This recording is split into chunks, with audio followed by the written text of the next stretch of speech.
fanaonantsika rehetra iavana nahatranjandesa ho alahady zao alahady voalohany zay volana aogositra volana fahavalo amin'izao fotoana zao efa volana enantsika ny fivorany atao anatin'izany no mitantana ny Jesosy Kristy fiainantsika rehetra na dia atao anatin'ny miady azy taloha miamana ny teny Jesosy hoe fa ny famonjam-pony zany tsy nahalany hitsatsika zany tsy nahalany hitra anao any tokantrano any teny Jesosy zany ary fanampin'izany isaorantsika ny tompony teny tameriny andrana mitondray nyrainan-teny hoe ola anao zava-mahatamaso amin'ity firenentia Jesosy zava-dehibe zany isaorantsika ny tompontsika ka raha mahatsiaro anao fa tena mitantanan Jesosy andao tiaka mabe any tokantrano any esika rehetra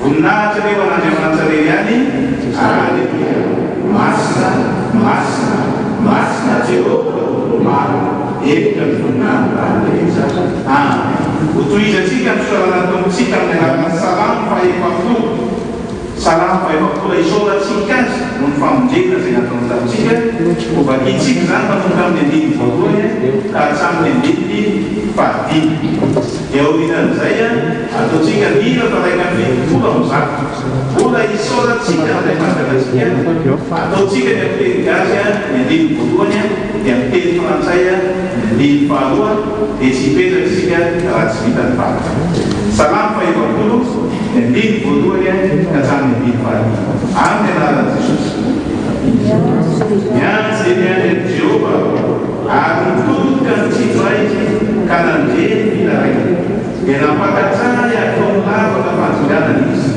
enina mifotaka mandreny ary nampiretra tombotsika ambony izy ka nampitso ahy ary nanisy filam-baovao eo ambavako izy dia fiterana n'Andriamanitra maro mahita sy atao ary atoky any Jehova sambotra zay tonga manao an Jehova ho tokany ka tsy mividy manao mpiavonavina na nivatika mandaina ho amaroinao fahatakana sy tihevitsao zay nataonao aminay Jehova Andriamanitra tsy misy azo mitaina aminao raha tiako marasokazay le izy dia izy maty loatra izy ka tsy sambosaina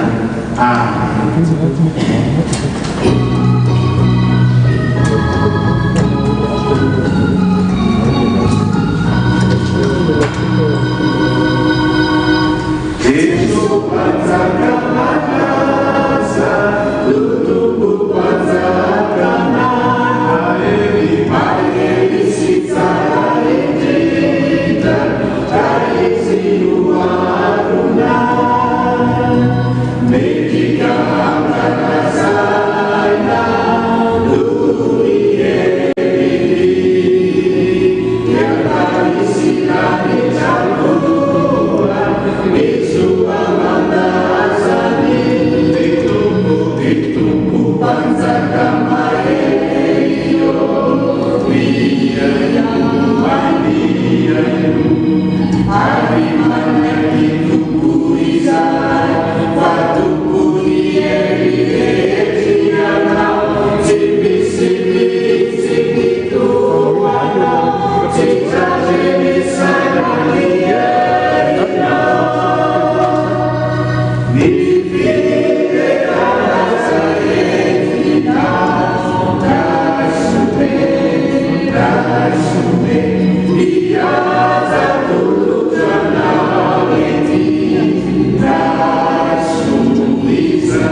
Voninahitry manao ny Andriamanitra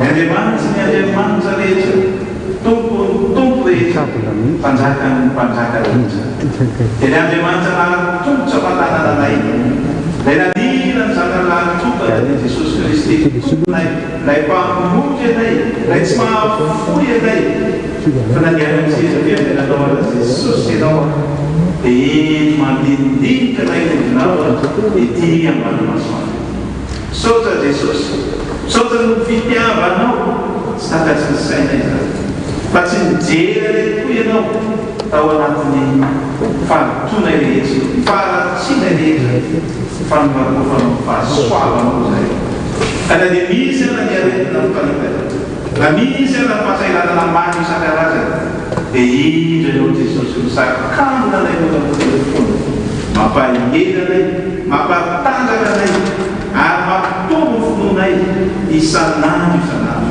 amin'ny alalan'ilay teninao be lehibe zay efa menao ary nanampitonjainao ray aman-dreninay hoe anao zava-mahagaga ny firenen'ity ary ianao dia fifaniana lehibe ho anay zany ary zany mahatonga ny fonay tsy mety Jesosy raha tsy misaotra anao raha tsy mankalaza anao raha tsy manome voninahitra lelananao saotra Jesosy akehitriny anatompo marary amin'ny alalan'izao onjam-peo zao zay no afaka mivavaka akehitriny amin'ny alalan'ny tambajota serasera zay no afaka miara-mivavaka akehitriny mangataka aminao Jesosy amarino teninao hoe eo amin'ny toerana zay antsoina anaraka eo nanatonako anareo areo ihany koa mbola hitahiko anareo mindray Jesosy fa hiaraka aminay ianao ao anatin'izao fotoam-bavaka zao anome an'izany anjara fitahina rehetrarehetra zany satria tsisy tianao very na dia ilay izay mpanaonao saotra Jesosy marary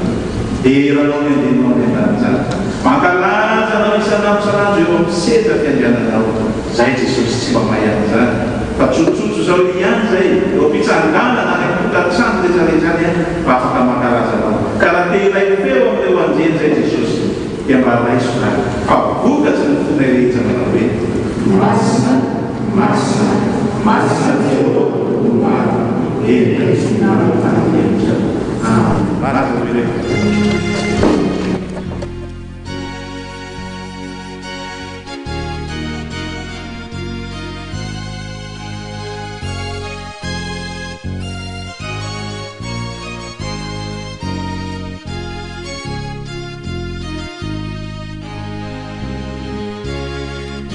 ry hava hiditra eo amin'ny afatra avy amin'Andriamanitra isika ataovy hoe tsy mety mihitsy ny fonao raha tsy midera foana misaotra foana n'ilay mpanjakatsika na ny afatra ho atsika izy ka dia ndehantsika anao nira faharoa ambin'ny folo Jehova o derainay ianao ataovy amin'ny fo zany ary raha mety dia mbola mitsangantsika fanomezantsika ny voninahitra ny tompontsika amin'izany hira faharoa ambin'ny folo zany ataontsika amin'ny teny gasy ny andininy voalohany dia amin'ny teny vazaha ny andininy faharoa dia samitsika mitehaka samitsika manao fahofantanana ho fisaorantsika ny tompontsika tamin'izay rehetra efa nataony tamintsika ny andininy voalohany sy ny andininy faharoa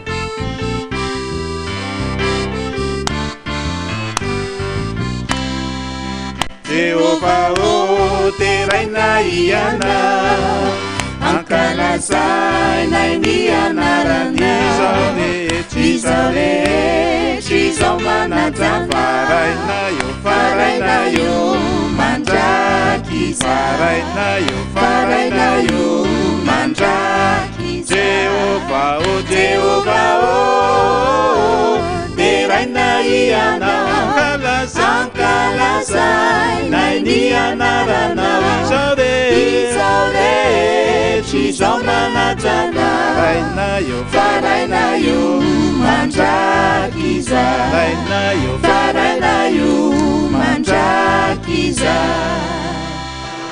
Béni sois-tu, ô Père Tout-Puissant, à toi la gloire, à ton nom tout honneur. Toi seul est Dieu, toi seul est le Seigneur, toi notre Père l'éternel, toi notre notre Père l'Éternel. Béni sois-tu, ô Père Tout-Puissant, à toi la gloire, à toi mon tout honneur, toi Dieu, toi seul est le Seigneur, toi notre Père l'Éternel, toi notre Père l'Éternel. Ndin faroa panjakana sy tompo masina omena eram-pony asina izao rehetra izao mioby faraina io mandraky izaho, faraina io mandraky izaho. Jehova o teraina ianao, ankalazai nainy anara. Seul est le Seigneur, toi notre Père l'Éternel, toi notre Père l'Éternel.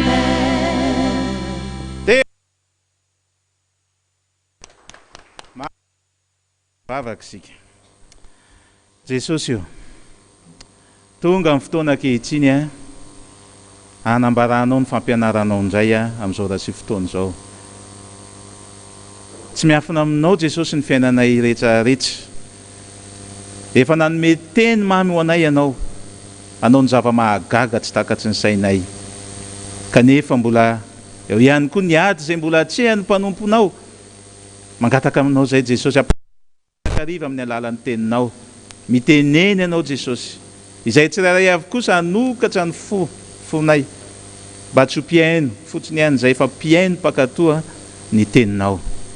Miteneny ianao Jesosy, amin'ny anaranao no angatahana izany vavaka izany. Amen. Jerentsika ny eo amin'ny boky ny Isaia toko 10. Isaia toko 10.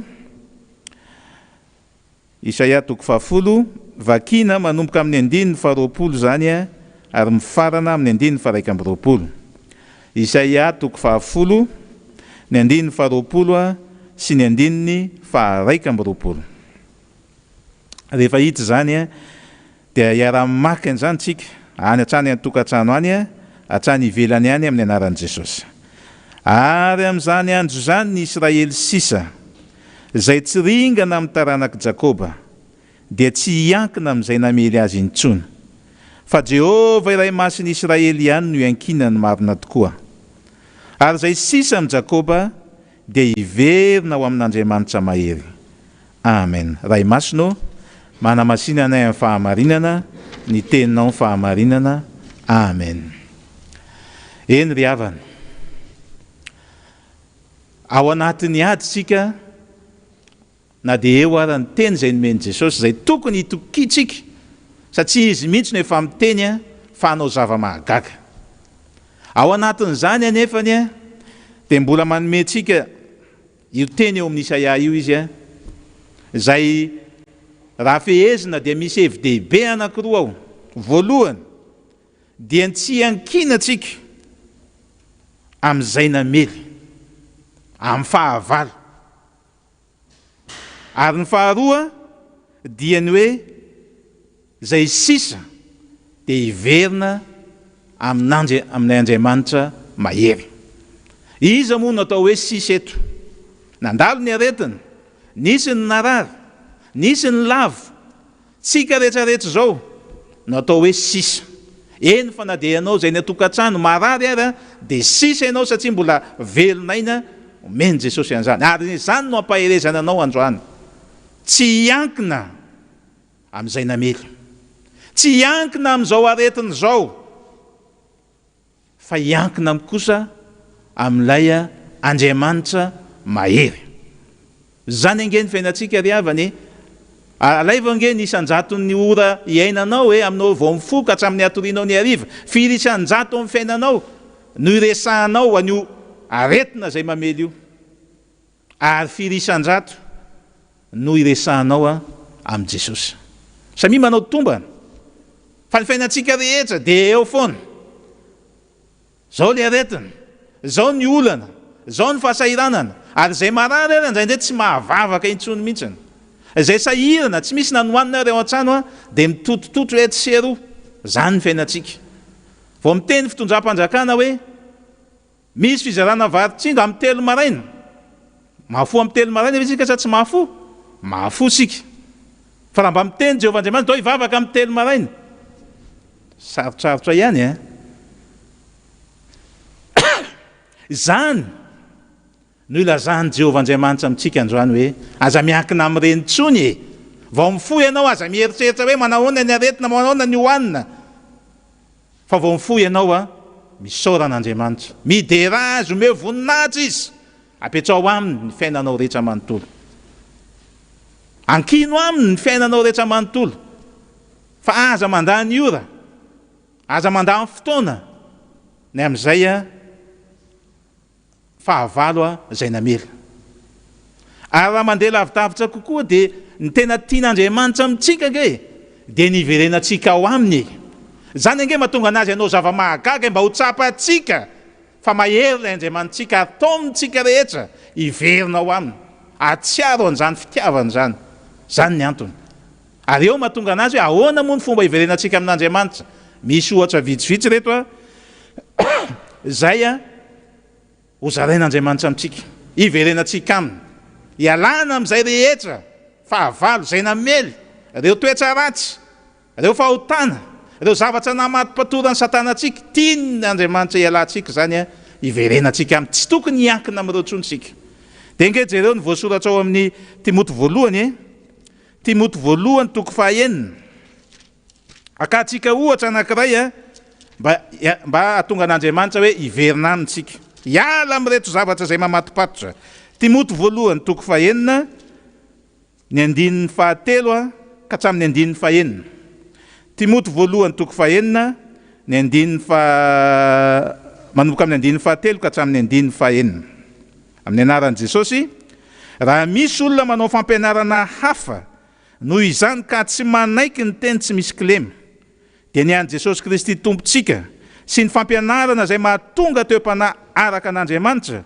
dia mieboebo foana izy ka tsy mahalala na inona fa adala amin'ny fiadikevitra fiaditeny zay mahatonga ny fialonana ny fifandirana ny fanaratsiana ny fiahiahin-dratsy fifandirana lalandava fanao ny olona vetaveta saina sady efa nialan'ny fahamarinana manao ny toe-panahy araka an'Andriamanitra ho fahazon-javatra fa misy tombony lehibe tokoa ny toe-panahy araka an'Andriamanitra ombany fianinana revo reo toetra be dehibe reo zay ataontsika hoe hiankinina atsika eny fa nahatra amin'ny mpanompon'Andriamanitra ara dia miankina amin'ireo jerevo tsara ny zava-misy ankehitriny jerevo ny any amin'ny fireneny dehibe rehetrarehetra any mifanditsy miady hevitra ahoana ny vahaolana dia miankina amin'ireo adino fa ilay Jehovah Andriamanitra no mahery zay miteny aminao hoe miverena aminy miverena amin'ilay Andriamanitra mahery ary amin'ny sehatra maro samihafa na any amin'ny toeram-piasana any na any amin'ny fiarahamonina any any amin'ny fianakaviana any jerevo tsara na hatramin'ny mpivady ao an-tokantrano ary mifanditsy miady hevitra zany no atao ireny lasa hiankinana hany ka adino ilay Jehovah Andriamanitra ilay mahery ry hava malala aza manaiky tsony hoe io satana io ilay namely io no anjaka na dia ao anatin'ny tokantranonao ary foany amin'izay zany manomboka androany zay nge le miverina amin'Andriamanitra mahery foany fa tsy mahasoa atsika zany tsy mahasoa atsika jerevo ny ao anatin'ny tokantranotsika eo fa rehefa tonga nge ny adihevitra tsy mififandirana misy mifandrafy mihitsiny hatrany tokantrano misy ny tsy mifampiteny misy ny manana reserve any anatin'ny fotsiny sainy any hatramin'izao tsy mifankahazo foany zany androany dana mihavana amin'izay dana mifankaty amin'izay raha misy mpivady eo zao maheno an'izao ny tokantrano any ka miady a mihavana androany zany no fa atsika tsy hiankina amin'ilay mamely raha misy mpiray-tam-po misy ray aman-dreny sy zanaka mihavana androany fa zany no tadiavin'ny Jehovah Andriamanitra hiverenanao a aminy ilaina ny manana ny toe-panahy araka an'Andriamanitra miala amin'ny fampianarana rehetra zay mifanohatra amin'ny fampianaran'i Jesosy be dia be ny fampianarana zay fantatsika dia mila miankina amin'izany a isika tsirairay avy amin'ny sehatra maro samihafa na any amin'ny orinasa na any amin'ny fiarahamonina eny fa natsaty amin'ny fiangonana ary manana toe-panaraka an'Andriamanitra mba tsy ho fatorany Satana amin'ny zavatra rehetra sika adinontsika ilay Andriamanitra mahery. Manaraka an'izany ry havana, raha tena hoe hiverina amin'Andriamanitra tsika dia tsarovy fa nomen'Andriamanitra asa fanompony ianao. Notenjeny mihitsy ny ary amin'ny andraikitra maro samihafa, tsy voatery ty am-piangonana ihany fa any amin'izay misy atsika rehetra any notenjeny ianao. Nisy fanomezam-pahasoavana izay nomeny. Jereva nge ny eo amin'ny Korintianina voalohany ilazany Jesosy an'izany. Korintianina voalohany toko 12. Korintianina voalohany toko 12. Dia ny andininy fa 7:20 ihany. Amin'ny anaran'i Jesosy, ary Andriamanitra efa nanenjy ny sasany teo amin'ny fiangonana. Voalohany apôstôly, faharoa mpaminany, fahatelo mpampianatra, manaraka izany dia fahagagana, dia fanomezam-pahasoavana ho enti-masitrana, dia fanampiana, dia fitondrana, dia fiteny samihafa tsy fantatra. Zany fanomezam-pahasoavana no zarainy tamintsika. Manontany ianao Jesosy, manontany anahy Jesosy hoe nisy anjaranao ve amin'ireo voalaza rehetrarehetra ireo, ary nisy vitanao ve tamin'ireo rehetrarehetra ireo. Zany no miverina amin'Andriamanitra fa sao dia variana fotsiny tsika hoe zao ny valanaretina, zao ny isan'ny maty, zao ny isan'ny vo sy ny sisa rehetra. Fa Andriamanitra androany dia tenao ataovy ny asa, na dia ao anatin'ny confinement tsika rehetra zay zavatra eo am-pelatanantsika ampiasao. Sao dia mieritreretsika confinement nge ka tsy afaka manao san'Andriamanitra fa miboka ao an-trano e. Jerevy tsara tsika rehetra fa ny telefônina nge azo arovana san'Andriamanitra e, azo ampaherezana olona e. Sao dia manontany fotsika izy marary le ranona dia ahoana, ao zany izy zay, fa tsy miantso tsika hoe mivavaka ao anazy, mampahery anazy. Mandany fotoantsika amin'ny tambazotra serasera maro samihafa, ny Facebook sy ny rehetrarehetra. Matory eny nomen'Andriamanitra eo am-pelatananao ahafahanao manao ny asany, fa tsy sanatsiny zany ifanditra amin'ny hoe tsy mety nataon'izao, tsy mety nanaovana an'izao. Tsy zany ny antson'Andriamanitra anao, tsy zany nanenjeny anao, fa ireo fanomezam-pahasoavana zay no zarainy ireo. Avy amin'ny alalanao no entina hanasitranana ny marary, avy amin'ny alalanao no entina hampaherezana zay rehetra reraka. Zany tian'Andriamanitra hiverenana aminao. Fa rehefa mahavita an'izany rehetrarehetra zany tsika, tanteraka tokoa le teny fa hanao zava-mahagaga amin'ity fireneny ity, hanao zava-mahagaga amin'ny fiainantsika tsirairay avy. Ry hava malala, mandalo ange zao fiainan'izao e, tsisy ho tafapetraka eto tsika, sao dia miantehatra amin'io namely atsika io, fa ho tonga ny fotoana zay tsy maintsy iarahantsika ety, fa manapa-hevitra androany. Ndao hiverina amin'ny Andriamanitra mahery, ndao hiverina aminy, ilaoza atsika amin'izay ireo zavatra rehetrarehetra namely atsika ireo, zay tsy nahasoa atsika, ny miady, ny mifanditra, sy ny fahotana rehetrarehetra. Andao hiverina amin'Andriamanitra tsika, le Andriamanitra mahery, le havita zava-mahagaga eo amin'ny fiainako, eo amin'ny fiainanao amin'ity firenentsika ity. Dia tsika hiverina aminy. Tapao ny hevitra ao androany mba tsy hijanona eo amin'izany foana tsika. Mila manapa-kevitra ianao androany ry havana, aza variana amin'izao fiainan'izao, aza variana amin'ny zavatra amin'iseo rehetra. Fa ny mpanompon'Andriamanitra ry havana, na dia ao anatin'ny aretina ary ianao dia ny saintsaino aza le aretina, fa saintsaino hoe Jesosy mahay manasitrana.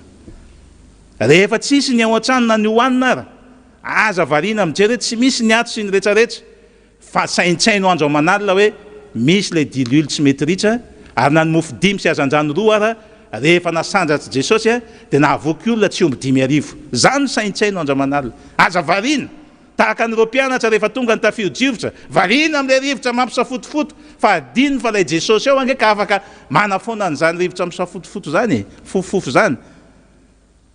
Ry hava malala, aza variana e, aza variana, fa katsao ilay fiainana mandrakizay, aza variana amin'izao fiainan'izao, fa zay asa fanompona rehetra zay ataontsika, zay teny rehetra zay omeny Jesosy atsika, dia mba hitondra atsika any amin'ny fiadanana zany, hitondra atsika any amin'ny fiainana mandrakizay. Ka dia miverena amin'ilay Andriamanitra mahery. Dia voninahitra ho an'Andriamanitra rery aminy. Dia tsika andinika ny tenatsika amin'izay rehetra voalaza teo zay nahakasika ny fonao, hiatoraka amin'Andriamanitsika anao ny hira fa telo amin'ny valopolo sy telonjato amin'ny filana FFPM oripanota aza manda Jesosy miantsoka miova manatona azy amin'izay zao fa izy no monjy anao sy ny andiny fahatelo hoe miverena rehatry zao araroty ny andronao fa ny ety an-tany ho simba sy olao ka de miverena midia amin'izay amin'izao ataontsika ny andiny voalohany sy ny andiny fahatelo dia atoraka amin'Andriamanitsika rehetra hatrany atokantrano hatrany velany any.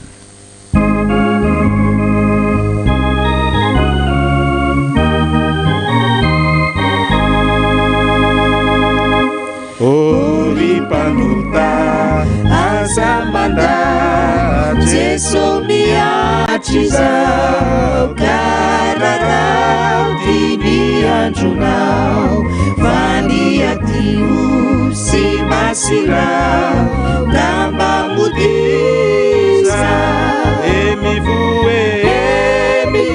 mivoisa milanitra lipineni reni lavitra indro Jesosy izy no ao aiza no isy anao.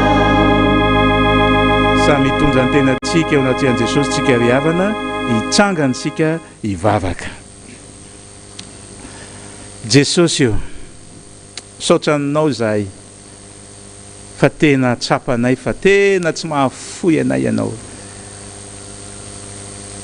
Tanteraka tokoa ny teninao hoe tsy sitrako ny hahafatin'ny ratsy fanahy fa ny mba hialany amin'ny ratsy fanaony. Ary le teninao sy vavaka nataonao tamin'ny Andriamanitra ray hoe ray eo tiako mba ho any amiko aneo reo rehetra zay nomenao anah mba hita amin'ny voninahitra hoe tianao voavony zay rehetrarehetra reto Jesosy amin'ny alalan'ny zany teninao zany fa zay sisa tokoa amin'ny Israely zany tianao hiverina amin'ilay Andriamanitra mahery tsy hiankina ntsony amin'ny fahavalo ary indrindrandrindra tsy hiankina amin'ny Satana amin'ireo fahotana maro zay mamatopatotra anay Jesosy zay heverinay fa hitondra soa amin'ny fiainanay.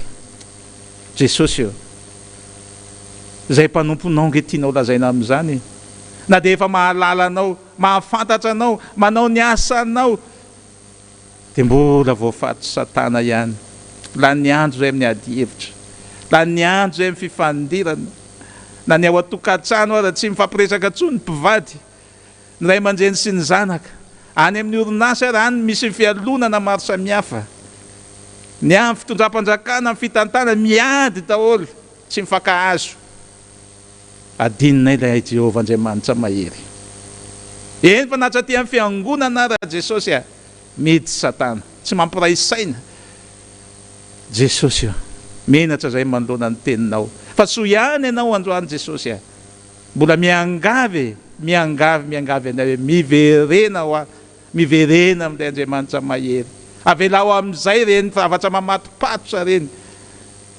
manaiky zay Jesosy manaiky njeto zay ilay zanaka adala Jesosy nandeha tamin'ireny lalana rehetrarehetra reny zay niverinay fahasoa nivezivezy nikaron-javatsoa njeto zay hiverina aminao Jesosy anatonanao amin'izay hiverinao amin'ny lampandray amin'izay dia indro ianao Jesosy hitsena anay hijery anay amin'ny fahalotonay rehetra amin'izay dia tonga ianao soloinao ny lambanay maloto soloinao ny kapanay asianao peratra ny tananay dia diovinao dia hiteny aminay amin'izay ianao hoe ty ilay zanako zay efa very fa dia hita indray ary efa maty fa velona indray. Saotra Jesosy zany fitiavanao tsy takatra ny sainay olombelona Jesosy fa dehibe famonjam-po tokoa ianao ka manaiky zay Jesosy ankehitriny anaradianao hiala amin'izay ny amin'ny fiankinana amin'izao tontolo izao ny amin'ny fiainana ety amin'izao tontolo izao fa dia hifantoka amin'ilay Jehovah Andriamanitra mahery dia marino Jesosy ny teninao hoe amin'izao sisa izao ataoko tsisy harombaka anareo intsony eo ampelantanako. Saotra Jesosy, saotra tompo malala faly ny fonay fa sady noraisinao izahay rehefa miverina aminao ary mbola ho arovanao amin'ny fatopatso satana rehetra. Ka dia indrana nirany mpanao salamo zay ho an'ny olona voavela heloka manao hoe sambatra ny olona zay voavela ny elony sy voasarona ny fahotana, sambatra ny olona zay tsy sain'i Jehovah heloka ary tsy misy fitaka ny fanahiny. Amen. Mino an'Andriamanitra ray tsy tompanao ny lanitra sy ny tany aho, ary mino an Jesosy Kristy zanan'ilay tokana tompontsika zay nitorotoronina tamin'ny fanahy masina, nateraka Maria Virginy, nijalana napaka Ponsy Pilato, nombona tamin'ny hazo fijaliana, maty ka nalevina, nidina tany amin'ny fiaina atsita, nitsangana tamin'ny maty tamin'ny andro fahatelo, niakatra ho any an-danitra, petraka kavan'Andriamanitra ray tsy toa, avy any eviny tsara ny velona sy ny maty. Mino ny fanahy masina aho, fiangonana masina manerana n'izao tontolo izao, fiombona ny olona masina, famelan-keloka, fitsangana ny tena maty ary ny fiaina mandrakizay. Amen. Amehezatsika n'izany rehetra zany andehantsika mba ilaza ny faniriantsika amin'i Jesosy amin'ny hira fa 7:7 ao amin'ny boky Fiderana, dia tsy hisaraka fa ny 5:7 hoe zao no an'ny fifaliako dia ny anara-dianao Jesosy. Aoka re mba ho tafiko zany hamasinanao toy ny felana sy tao tsy hisaraka aminao, ary ho faty aho dia eo ampanomponanao. Zany mba angatahantsika amin'i Jesosy raha ho faty ihany, satria tsy maintsy ho fatytsika, dia mba eo ampanompona an'ilay Andriamanitsika.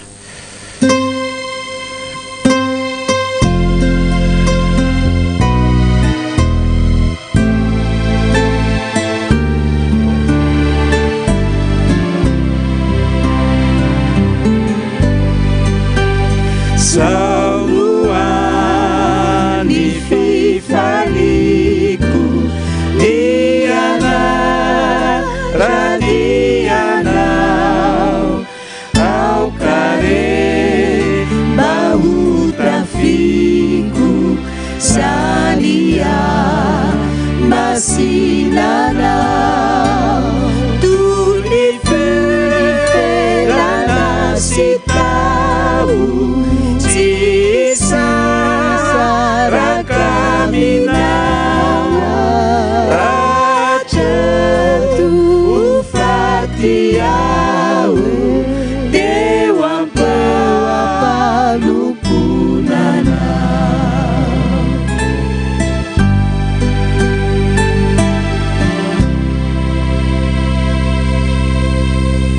Dia ho tanteraka tokoa izany amin'ny anaran'ny Ray sy ny Zanaka ary ny fanahy masina. Amen. Mahazo toerana antsika ny tokantrano any.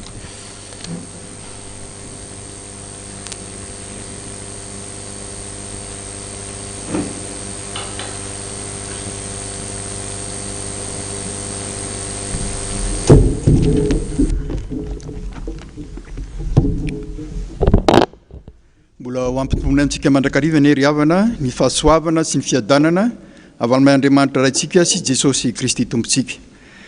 Ankehitriny dia tonga amin'ny fotoana amakinina nreto mpanompon'Andriamanitra mahatsiaro ny tsingeritaona samy hafa eo amin'ny fiainantsika. Zao ovakitsika amin'ny anaran'i Jesosy Kristy tompo, izany anarana na tonga nreto anarany reto mankalaza ny tsingeritaona naterahany. Voalohany andrianarivo fandresena 22 août 2005 2 août 2020 feno 10 taona. Mangataka bavaka mba ho feno fahendrena mandrakariva. Rakotsizafy Marie Lydia anniversaire 1er août 2020. Ralaindimby andro ny ala minosoa mankalaza anniversaire ny 2 août androany zany. Dia misy anankiray koa nanoratra anniversaire tsy nanona ny anarany izy dia misaotra an'Andriamanitsika amin'ireo mpanompo maro be ireo zay natsiaro zany tsikeriton'ny zany ny cadeau d'anniversaire atolotra azy ireo zany dia hitatsika ao amin'ny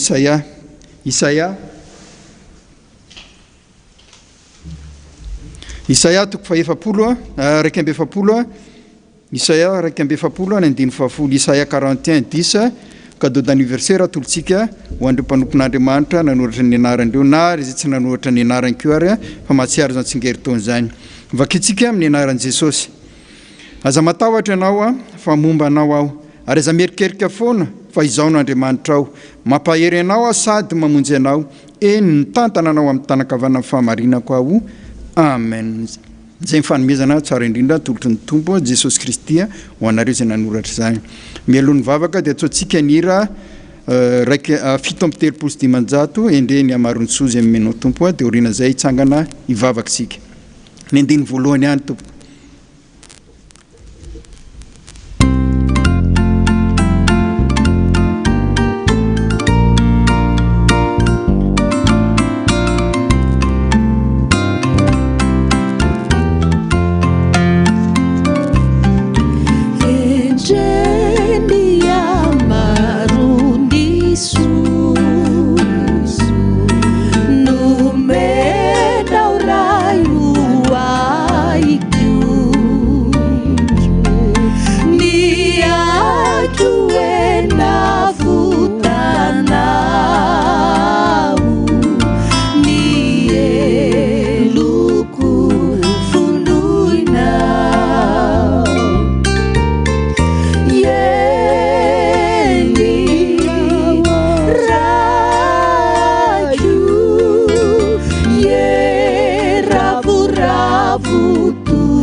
Tsangana ivavaksika tompoko. Voninahitra ho anao ry Andriamanitra rainay ianao amin'ny alalan'i Jesosy Kristy tompo. Midera sy mankalaza anao izay satria Andriamanitra tomponay ianao mpanjakanay. Ianao le Andriamanitra mandahatra amin'ny fiainanay isan'andro izay mpanomponao. Misaotra anao zay Jesosy ankehitriny mbola menao tombonandro, menao hery, menao tanjaka ary indrindrindrindra fahasalamana. Velona ina soamantsara Jesosy ny enina dia mandalo azy sarotra ary ankehitriny firenenay dia mbola nitahinao. Reto mpanomponao manokany reto Jesosy ianao nefa niaraka tamin'izy ireo nitahy azy ireo hatramin'izay ka mandraka androany ka zany niterany ianao nisorany ianao no amin'izany tombonandro menao azy zany tsiraray avy. Eo ny ankizy Jesosy tanora ao anatin'ny fianarana ngataka aminao Jesosy tahy azy ireo amy azy ireo fahendrena mandrakariva tolosaina fahalalana fitadiandreo tompo amin'ny fianarana zay ataon'i Jesosy dia ho tafita amin'ny ambonindreo araka ny sitraponao zany fandriana dia apetraka ampelatandreo ireo ray aman-dreny Jesosy tahinao izy amin'ny asa mandrara zay atao indrindra amin'izao fahasahiranana miazo ny firenena zao dia tateranao tokoa ny tompo ny tenina hoe avahako manompo ahy sy ny tsy manompo ahy dia tahinao izy araka ny teninao zany ary ianao fanonteny fa zary fa ty dia tia ny ahatra amin'ny farany dia tateranao amin'ireo mpanomponao ireo zany Jesosy. Ireo izay tsy nanoratra koa mametraka azy ireo ampelantananao maro tompo mety fangatahana sy fandriana ataon'reto mpanomponao reto fapetraka sady kosa eo ampelantananao amin'ny anaranao Jesosy Kristy tompo nangatanay andriana izany mivavaka izany misaotra tompo amen. Mahazo toerana tompoko. Reto momba dia vakina vetivetika koa misy voady vitsivitsy reto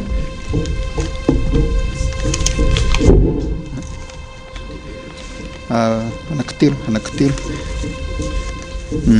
vetivetika vakitsika amin'ny anaran'ny tompo. Misaotra anao Jesosy amin'ny tantananao amin'ity ady izay atrehiko ty mangataka aho ny raha anao mahery andrakitra foana satria anao nefa nifidy ahy fiasa n'Andriamanitra vola 2 alina ariary atolotra 2 alina ariary ho an'ny pasteur Gizia ny 2 alina ariary ho an'ny CFF. Misaotra anao Jesosy tamin'ny nahatratrarako ny anniversaireko tamin'ny 31 juillet teo mangataka anao aho Jesosy ho afaka baka avec mention amin'ity taona ity vola 10,000 ariary atolotra amin'ny pasteur Gizia.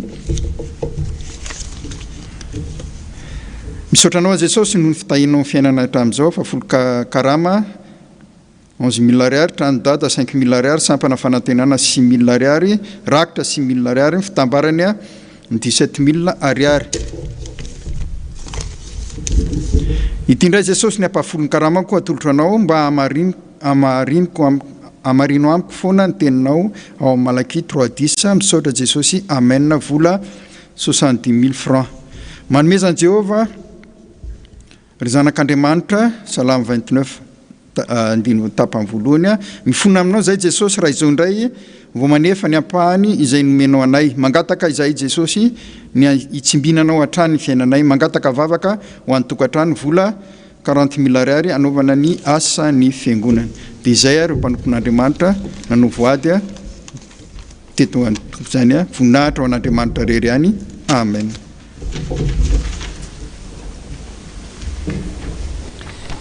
Dia miarahabantsika rehetrarehetra mpiara-mivavaka rehetra manerana ny tany, indrindra fa neto Madagasikara manaraka an'izao fotoam-bavaka any amin'ny onjam-peo fiotazantsio zao.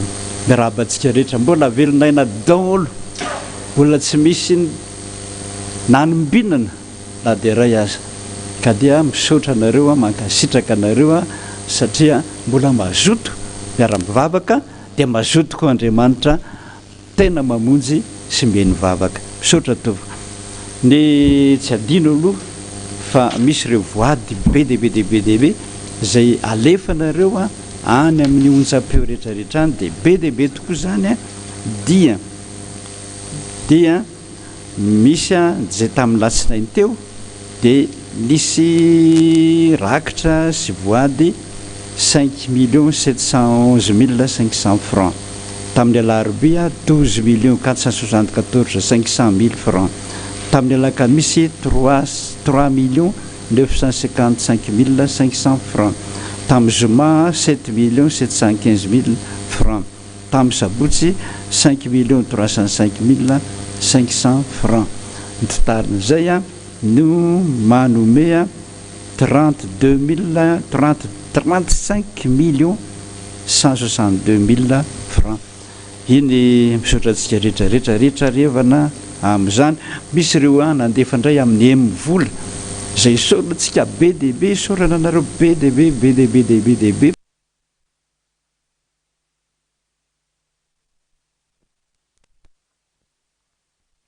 991 000 francs. Ny Tambro 5 234 200 francs. Zay dia misaotratsika rehetrarehetra amin'izany rehetrarehetra zany.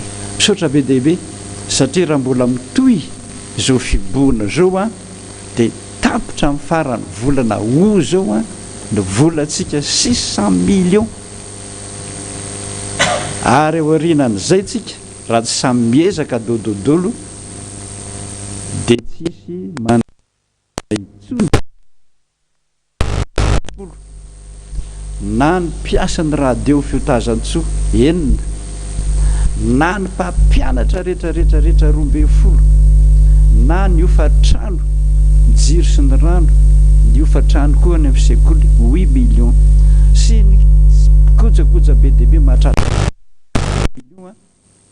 isam-bolana nakademba miangavy atsika mba samy anao zay azo atao marina boantsika zao kanefa dia andinika n'izany mba hivavaka amin'Andriamanitra sika, mba ho tapitra amin'izay zany fiboana izany. Ny zavatra ilaina amin'ny taotran'ny dada moa dia izany ho sendrareo miteny eto dia tsy maninona akory fa efa vita dododaholo zao ny efitrano rehetrarehetra hatrany amin'ny rihana faharoa, dia anao ny fil amin'izay tsika, fil mitondra ny courant rehetrarehetra, fil isolé rigide hony 2x5 couleur jaune.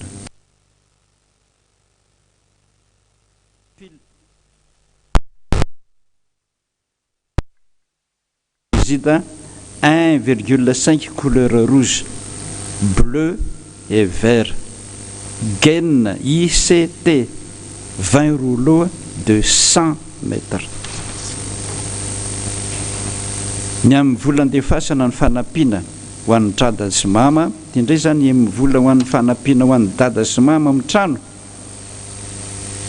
Izy ty anaran'ity, anaran'ny madama Vonitsoa 034 94 355 19 averiko 034 94 355 19 amin'ny anaran'ny madama Vonitsoa. Saotratsika rehetra amin'izany.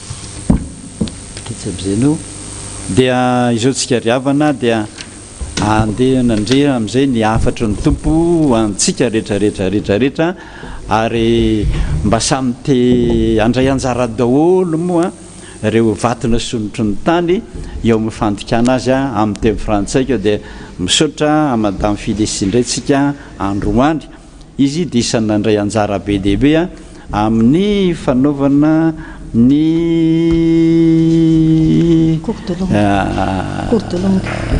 tonikira bokikira izay anaovana azy amin'ny teny frantsay izy ry zareo any la réunion ny tena manao azy sotra to badikeo zay aloha fotsiny. Je remercie Madame Félicie aujourd'hui de bien vouloir traduire, traduction libre, les cantiques dans le missel FFPM qui sont surtout utilisés par la nouvelle église protestante à la Réunion avec Pasteur Sacha. Dia mba mangavy antsika rehetrarehetra mba hanana zany daholo dia miaraka mitsitsika mihira amin'ny teny frantsay. Je vous exhorte à voir le livre, à procurer le livre entre vos mains afin que nous puissions chanter ensemble ces nouvelles cantiques.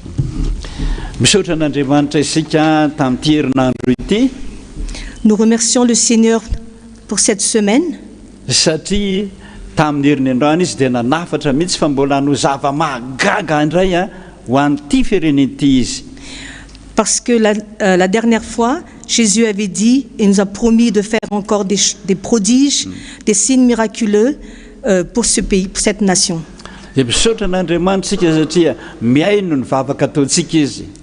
Nous remercions, nous louons l'Éternel qui écoute nos prières.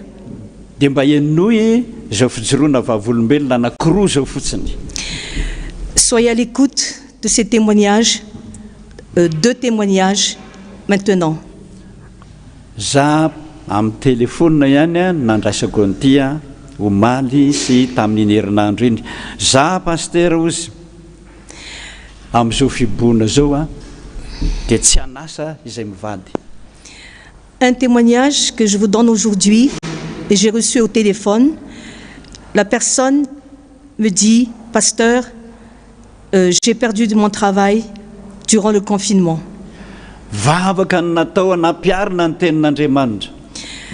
Les prières ont été effectuées pour mettre en pratique la parole de Dieu.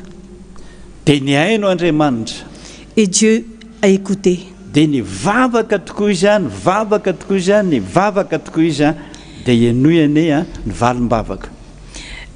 Et la personne a prié avec ferveur. Et écoutez, voici la réponse à la prière.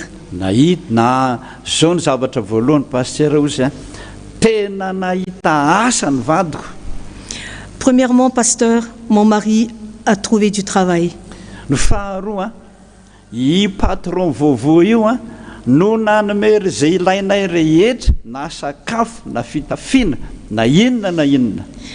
Et deuxièmement, le patron nous a procuré également des vivres, des vêtements et tout ce dont nous avons besoin.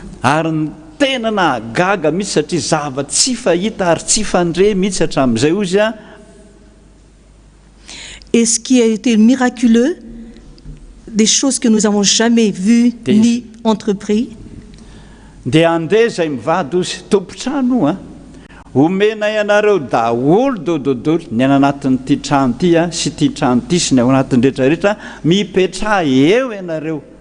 le propriétaire de la maison nous avait dit à moi et à mon époux de rester dans la maison, d'y habiter avec tous les meubles, tout ce qui est dans la maison.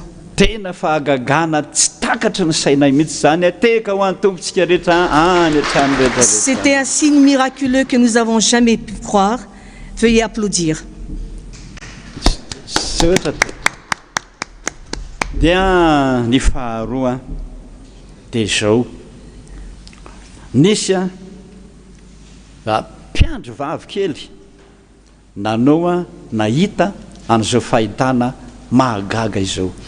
Deuxième témoignage, une petite bergère jeune a eu cette vision.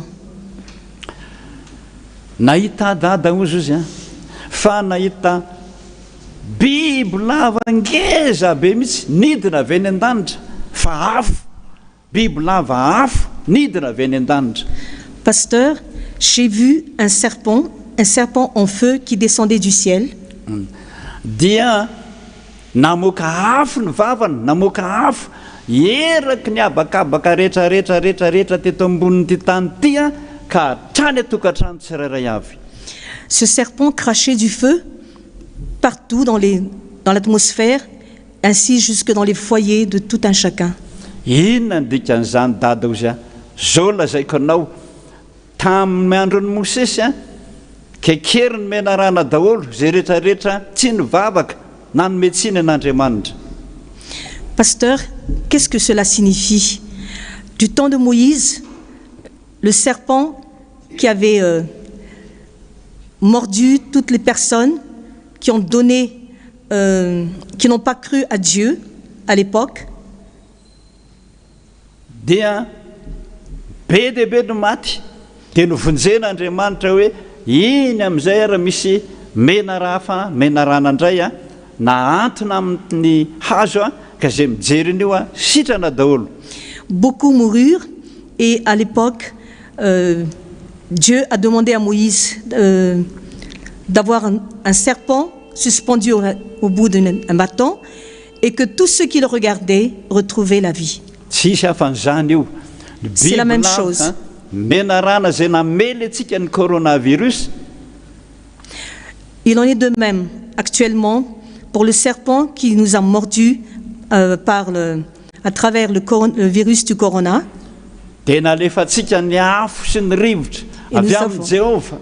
Et nous avons envoyé le vent, le feu de la part de Dieu l'Éternel. Latsakalina fahatelo farany.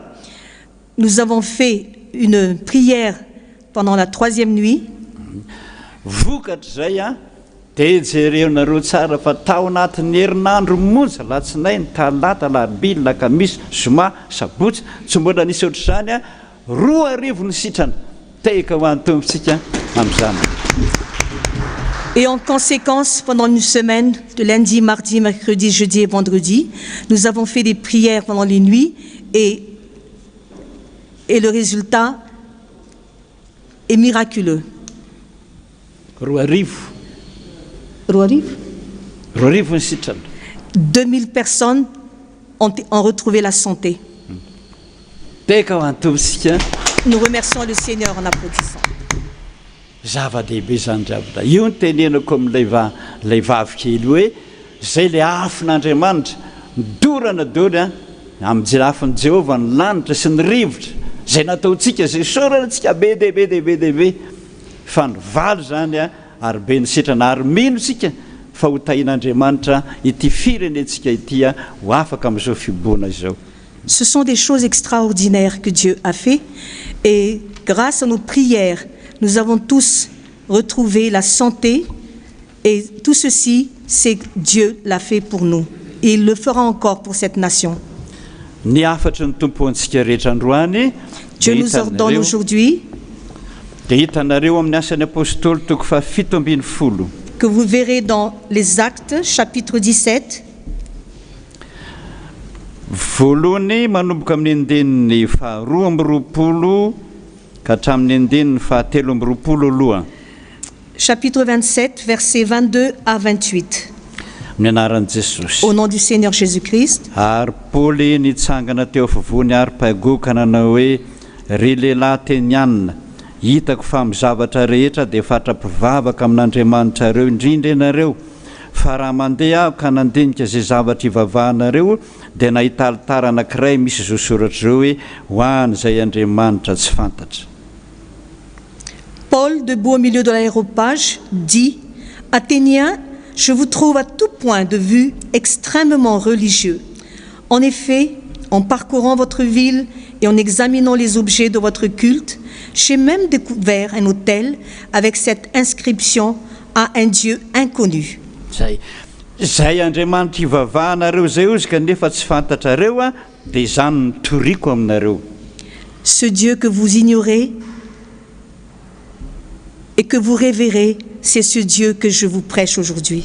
Dia andin'ny faefatra amby roapolo dia Andriamanitra zay nanao zao tontolo zao sy eo amin'ny rehetra izy ny tompon'ny lanitra sy ny tany ka tsy mba mitoetra ao anatin'ny tempolo natao tanana. Chapitre 24, c'est écrit: le Dieu qui a fait le monde et tout ce qui s'y trouve est le Seigneur du ciel et de la terre, et il n'habite pas dans des temples faits par la main de l'homme. Ndiny fadimy amby roapolo, sady tsy mba tompon'ny tanan'olona toa mila zavatra fa izy ihany no manome zao rehetra zao aina sofinaina ary ny zavatra rehetra. Chapitre 25, il n'est pas servi par des mains humaines comme s'il avait besoin de quoi que ce soit, lui qui donne à tous la vie, le souffle et toutes choses. Ndiny fainina amby roapolo, ary ny firenena rehetra avy amin'ny ray ihany dia namponeniny ambonin'ny tany rehetra, ary efa notendreny ny fotoan'andro sy ny faritra fonenany. Chapitre 26, il a fait en sorte que tous les peuples issus d'un seul homme habitent sur toute la surface de la terre, et il a déterminé la durée des temps et les limites de leur lieu d'habitation. Ny ndiny fa fito amby roapolo nomeny Jesositsika androany mba hitady an'Andriamanitra izy raha tany ahatsapa ka hita azy kanefa tsy mba lavitra antsika rehetra izy. Chapitre 27, verset 27, pardon.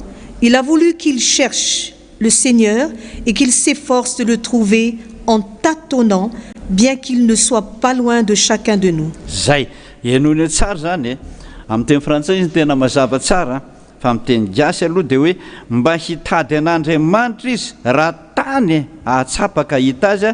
Amin'ny teny frantsay dia mazava mihitsy ny hoe ataton, zany hoe tsapatsapa amin'ny teny ray mitoroky ity hitsapatsapa an'Andriamanitra.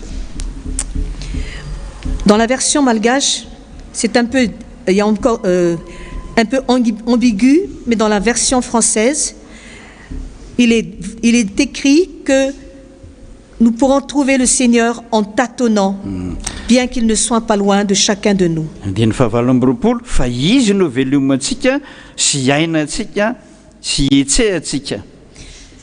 Verset 28, en effet, c'est en lui que nous avons la vie, le mouvement et l'être. Zay, zao zany dia tiako lazaina ten'Andriamanitra lazaina dia zao efa samy nanao vavaka daholo tsika, samy nahazo valim-bavaka tany daholo tsika, na dia aimany amin'ny SMS any ara tsy ampy ny fotoana hitenenana an'izany. Ce que le Seigneur veut dire aujourd'hui, que nous avons tous fait nos prières partout, même dans les téléphones, dans les systèmes technologiques, et que nous... Fa ankehitriny zany dia milaza hoe ary ianao tsy mba nahazo valim-bavaka, ianao tsy nahazo valim-bavaka, ianao to tsy mba nijeren'Andriamanitra, ianao tsy mba nahazo fitahiana avy amin'Andriamanitra, andramo amin'izay ary ndana mba mitsapa androany manomboka androany. Et aujourd'hui, Dieu s'adresse à chacun de nous. Il dit: toi, tu n'as pas reçu la réponse à la prière. Toi, je n'ai pas exaucé ta prière. Toi, tu n'as pas encore essayé de prier. Aujourd'hui, je te demande de tâtonner, de tester. Peut-être qu'auras-tu la réponse à ta prière. Dia ilaza aminareo zay zavatra nisy efapolo taona lasa zay tamintsika mbola tany Andravoahangy fivavahana. J'aimerais aujourd'hui vous relater des choses qui ont existé depuis longtemps, il y a 40 ans de cela, quand nous étions encore à la FJKM Andravoahangy. Nisy pasteur président ny synodam-paritany zay tany Ambatonakanga izy no nitondra fiangonana, pasteur Raslofson azafady raha miteny zany satria efa maty moa izy. Je signale ici l'existence d'un pasteur regretté, feu pasteur Raslofson, qui était un pasteur de la FJKM d'Ambatonakanga. Izy ny président synodaly amin'iny faritra ampovoany iny. Il est le président du synode régional. Dia nafana be moa tsy tamin'izany ny fanenjehana ny dada Randrianatoandro. À l'époque, La persécution du pasteur André Antoine a été vraiment faite avec ferveur.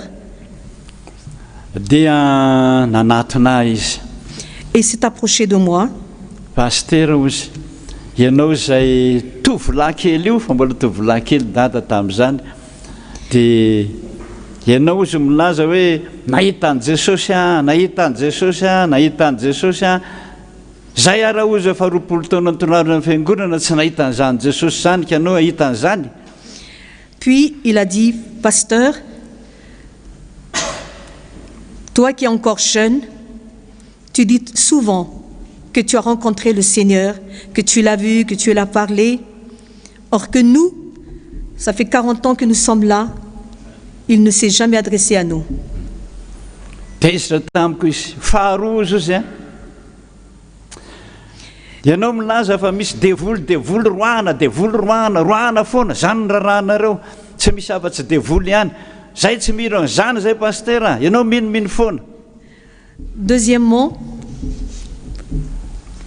tu dis qu'il y a le diable, les démons, et que vous les chassez toutes les fois.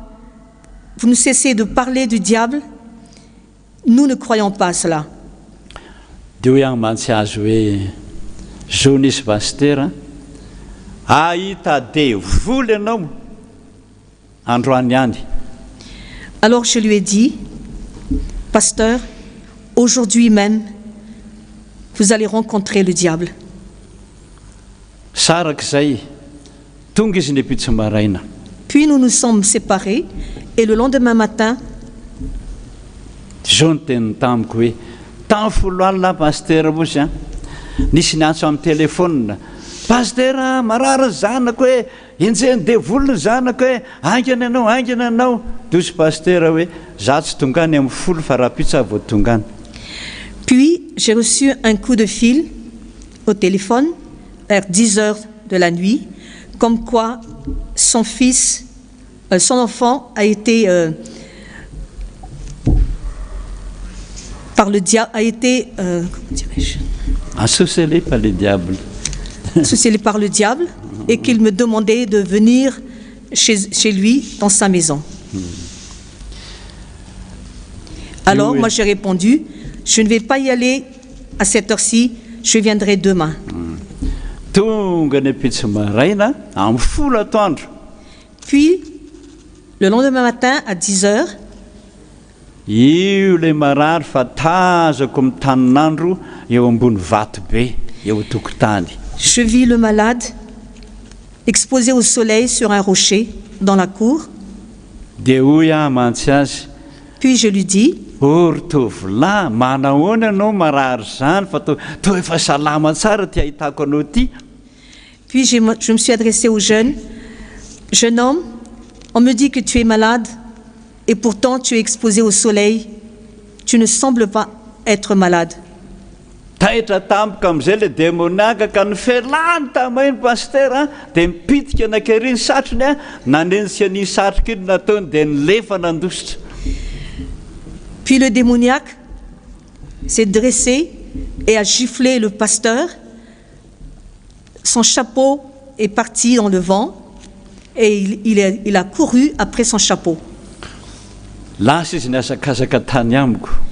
Il a couru vers moi, Dia zao ny teniny, puis il dit, pasteur, zany ve ny atao hoe devoly ny fialahany tamaina, tsy mbola nahita an'izany fa sady voarangotra, tsy nanaja ho pasteur izy fa sady voarangotra, nanenjika ny satroka ny nataoko dia nilefa. Zany ve ny atao hoe devoly? pasteur, c'est ça qu'on appelle le démon. Il m'a giflé, mon chapeau est parti dans le vent, j'ai couru après mon chapeau, il m'a griffé. Est-ce qu'on appelle ça le démon? Eno ia, nahita tsara ianao zay. Je lui ai répondu, oui, exactement. Dia ozy izy mantsy hoe pasteur, inona ary ny tokony nataoko e? Dia hoy aho mantsy azy, tsy mihetsika saia toroay devoly roay fa lasa io. Puis il me posa la question suivante, que dois-je faire, pasteur? Je lui ai dit, ne bouge pas, prie chasse le démon et il s'en ira. Marina veo izy izy eno a nahita devoly ianao zay fa izao ndray ianao zao a ahitany Jesosy. Maintenant, je lui ai dit, voilà, tu as vu ce que c'était un démoniaque et maintenant tu vas voir le Seigneur. Dina ny ataoko izy zao atao mandana miverinany ianao a dia vava mafy ianao a aza matahotra tsony fa tonga dia ametrao tanana. Je lui ai dit, va, retourne là où tu es, n'aie pas peur, ne crains pas, prie fort de tout ton cœur et de toute ton âme et pose ta main. Natahotra tamin'izany paster zay aho vao mba metra tanana voalohany fa nangovotra be ty tarako ty ametra tanana ny atsy vonjeo tamin'i Jesosy a voapetraka ny tanana mitsipaka le marary dia sitrana. J'ai eu tellement peur. C'est la première fois que je posais la main sur un malade. Mais je l'ai fait. Et j'ai même appelé au secours à Jésus. Je tremblais, ma main tremblait. Mais finalement, le malade gisait sur le sol. Et le démon est parti. Dia hoy izy tamiko zao ne paster petra tanana molimoly ane zany Puis potra tanana molimoly a ny lefany devoly paster dia sitrana le marary. Tsara be ny asanao paster fa tohizo. écoutez-moi, pasteur, j'ai posé ma main sur le malade. Je l'ai posé quand même malgré la peur. Et pourtant, le malade est guéri. J'admire votre travail. Vous avez un très bon travail. Dia izay a le teny soratra masina androany ho antsika rehetra. Hoy le soratra masina ato a averintsika vetivety eo amin'ny asan'ny apôstôly toko fahafito amby folo teo a ny ndeny fahafito amby roapolo mba hitady an'Andriamanitra izy raha tany ahatsapaka hahita azy zay zany hoe rehefa tena tsapanao mihitsy zany fa hoe mangeta ety ianao te eona amin'Andriamanitra ianao a te aeona amin'Andriamanitra ianao dia mba ndeha mba mitsapa Andriamanitra ety tokoa ve ianao fa tsy manaika raha tsy tonga ianao eto anatreko miainy vavaka. C'est ce que les Actes 17, versets 22 à 28 nous dit aujourd'hui. Si vous n'avez jamais essayé de trouver le Seigneur, cherchez-le à tâtons. Demandez s'il est vraiment là à côté de vous. Dieu n'est pas loin. Vous le trouverez. Merci Seigneur. Zoary dia mbo tsaroantsika ny salamo fahadimy amby sivifolo no amaranantsika azy. Salamo fahadimy amby sivifolo. Et maintenant nous allons enchaîner et terminer par les psaumes 95. Salamo fahadimy amby sivifolo. Ny anaran'i Jesosy. Avia aoka isika hiobo an'i Jehova. Aoka isika no fifaliana ho an'ny vaty lampo famonjenantsika. Aoka anakeo anatreny amin'ny fiderany antsika. Aoka no fifaliana ho azy amin'ny firantsika. Fa Andriamanitra lehibe Jehova ary mpanjaka lehibe ambonin'ny Andriamanitra rehetra izy. Venez, crions de joie en l'honneur de l'Éternel. Poussons des cris de joie en l'honneur du rocher de notre salut. Allons au-devant de lui avec des louanges, faisant retentir des chants en son honneur, car l'Éternel est un grand Dieu. Il est un grand roi au-dessus de tous les dieux. Nindin fahasivy fahaenina avy ka aoka iondrika sy ekoka isika aoka isika andohalika anatreny Jehova mpanao antsika fa izy no Andriamanitsika. Versets 6 et 7. Venez, prosternons-nous et humilions-nous, plions le genou devant l'Éternel, notre Créateur, car il est notre Dieu et nous sommes le peuple dont il est le berger, le troupeau que sa main conduit. Dia ataontsika ary zany ny hira fahatelo isaorana ny Andriamanitsika fa fitahim-be omeny tsika isan'andro sy mandro ary tsy mety tapitra ny andinin'ny faharoa tsy mety lany ny areny tsy tafaritra ny sisa izay omeny ny andininy voalohantsika mitsangana ny andininy falohantsika mba mandohalika. Maintenant, nous allons chanter le cantique 3, versets 1 et 2. Verset 1, nous chantons, et verset 2, nous nous mettons à genoux.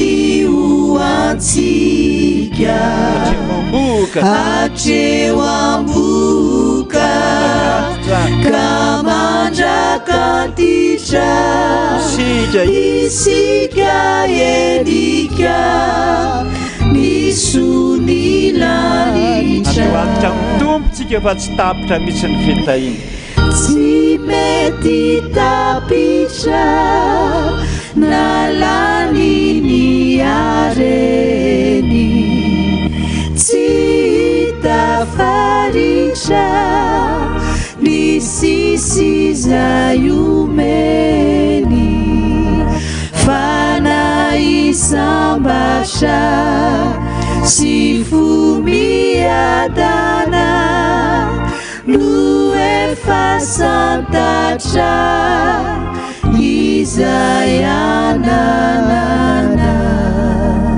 Vavaka isika voninahitra aneo anao Andriamanitra raha izanaka ary fanahy masina fa miteny isan'andro aminay ianao miaino vavaka isan'andro anay ianao nitanterahanao Jesosy ny tenin'ny soratra masina ny teneninao hoe ity olo-manitra ity no miatso tsy mahay mivavaka ary zao ara-desenao mba mitsapatsapa miatso mitsapatsapa miainy Jehova faleneny fonay Jesosy narovanao tamin'ny aretina be zay be ny maty fa zay tratra kosa taminay mbola nisitrananao foana mahagaga nanasitrananao azy ny ranao masina nanasitrananao azy nahagaga dia nahagaga ny fitahinao misaotra ray misaotra tsy mety ny fonay hatrany atokantrano rehetra any Jesosy fa nandalo tokoa teny amin'ny abakabaka ny afon'i Jehova namangisa tokantrano nandrodana nandrava indrindra fa nampiely ary nampanjavona izany aretina izany misaotra Jesosy mbola salama so matsara ray mba jereo ary ny marary any hôpitaly rehetra any Jesosy mba ho sitrana koa andalo any ny afin'i Jehova jereo re mpitsabo rehetrarehetra reo manao viverin'ny ainy mba ho sitrana satria andalo any ny afin'i Jehova any ampitandro filaminana rehetra ny polisy gendarme sy ny miaramila andalo any ny afin'i Jehova fa ny zavatra rain'Andriamanitra le Andriamanitra mahery no andohalenay ary indrindra fa hideranay sy soranay amin'ny zavatra nataonao anay misaotra Jesosy misaotra raha misy mampalahelo anao dia mamindra fo aminay Jesosy fa olombela ihany zahay misaotra Tompo andray ary zay Jesosy ny fanasan'ny Tompo ny tenanao tokoa Jesosy no eto aminay izany ele ny afo latsaka avy any an-danitra zahako le mofo latsaka avy any an-danitra zay mihinana ny nofoko ianao misotro ny rako ianao zany manana fiainana mandrakizay alatsao any Madagasikara zany afonao zany Jehova ho zany anenika ny daholo ny mpino rehetrarehetra handresy zay amin'ny alalan'i Jesosy Kristy zokinay malalanay satria rehefa namonjy anay hatramin'izay ianao mbola monjy anay hatramin'ny farany ary ho vetivety dia ho mpandresy Jesosy tsy maintsy mandresy ary amin'ny anaran'ny masina no angatahako zany amen. Tsangany sika rehetrarehetra fa Jesosy Tompo tamin'iny alina namadiana azy iny tena ndray ny mofo izy ary rehefa nisaotra izy dia novakiny ka ho izy hoe ity ny tenako zay omeko ho anareo vakiko ho anareo zao nataovy ho fahatserovana na ovina no mihinana ianareo. Tahaka an'izany koa ny kapoaka hoy izy ity kapoaka ity fanekena vovony amin'ny rako ho famelako ny elokareo rehetra. Fa naovinana ianareo mihinana itony mofo itony ary misotro amin'itony kapoaka itony dia manambara ny fahafatesako ianareo. Tsy mety tompoko raha tsy misaotra an'Andriamanitra sika amin'ny hira fa 700 hira fa 700 zany no ataontsika izao maniry mahafiary Jesosy tompo hialako ambany azy fijaliana tsy misy toerakafa mihitsy zay tena mamiko fa io azy fijaliana io ny tena fiarovako. Inde ny faharoa ny azy fijalianao nitazanako ny tenanao zay nijalo ka dia likotra an-dranomasim-pitiavana ny tavako ry tompo afahakeloko. Andiny voalohany sy faharoa antsika rehetrarehetra any atokantrano any ary mino fa samy nanana na ny divay na ny rano na tsy manana divay ianao dia jus de fruit tsy manana jus de fruit ianao dia rano ho amasinitsika zany anjary no rano Jesosy izao.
Vavakisika misaotra Jesosy misaotra satria olo-manitra tokoa tsy mahay mivavaka ny mbany miantso dia namaly ianao.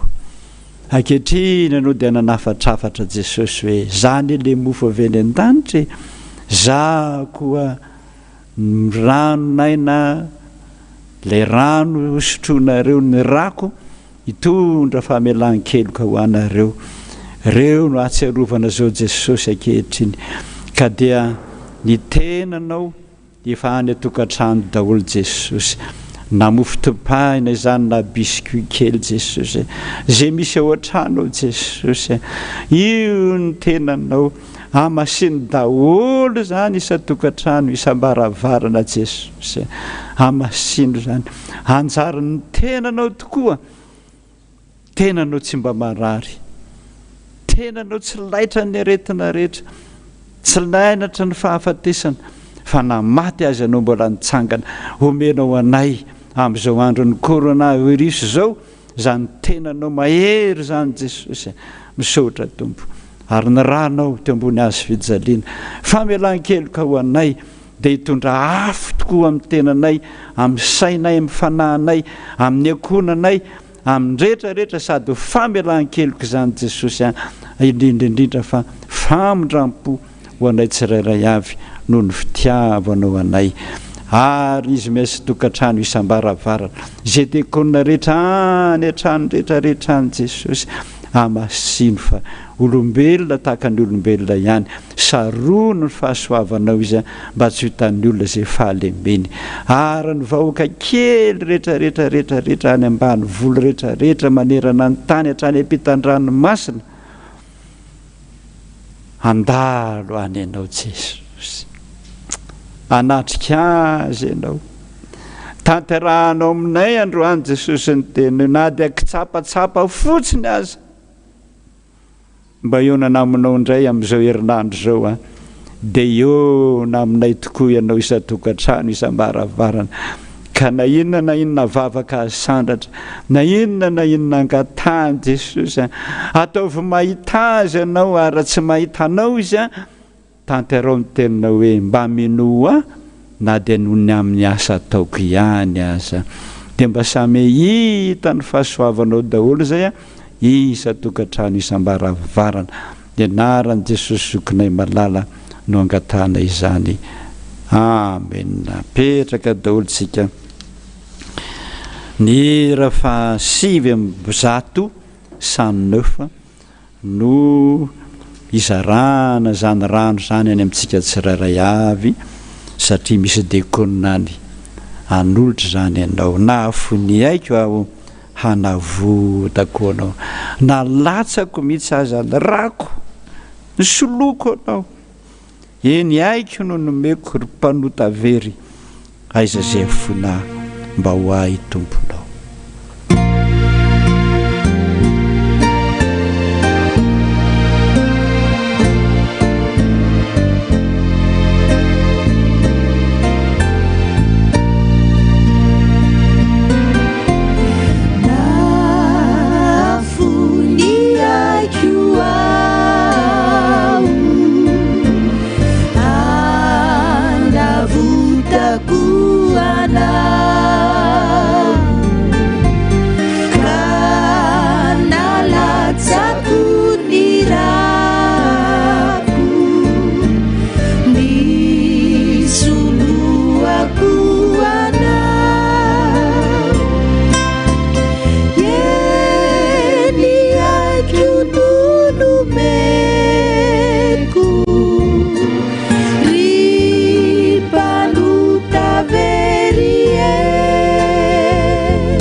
Zay voavitaky Satana, zay voavitaky Satana, silozoindoza be, silozoindoza be, aiza zay afoinao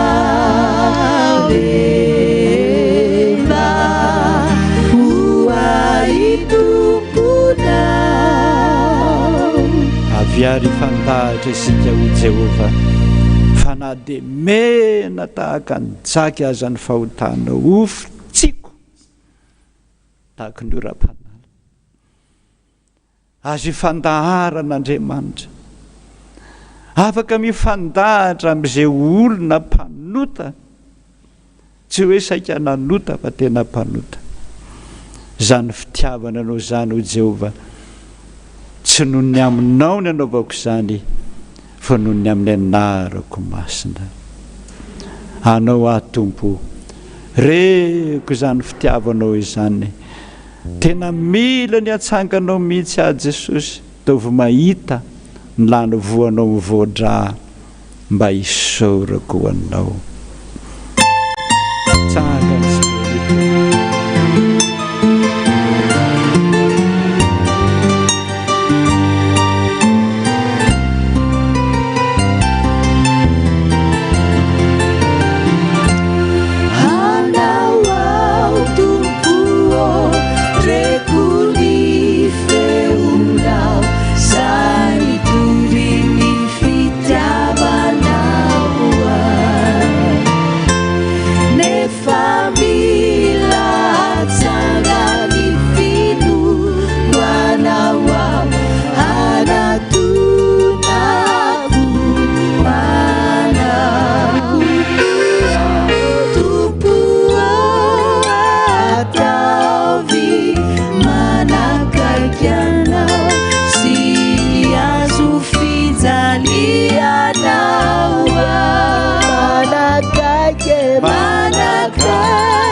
hafaliana manahony hafaliana manahony zany io raha iray manatrika ny seza fiandriananao raha mandohalika mivavaka raha mandohalika mivavaka ao tompo iresaka minao sakaizako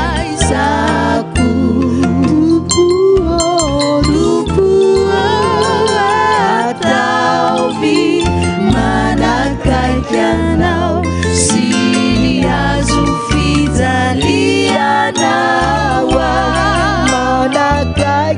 manakaiky zany larivoanao mivoatra kaisarako atokany fiainako ry tompo atokany ny fiainako anao ny asanao amin'ny sy ny fahasoavanao toano fanago tetoano ny fanaiko ibanzina mintoky fa zay sitraka no sitrako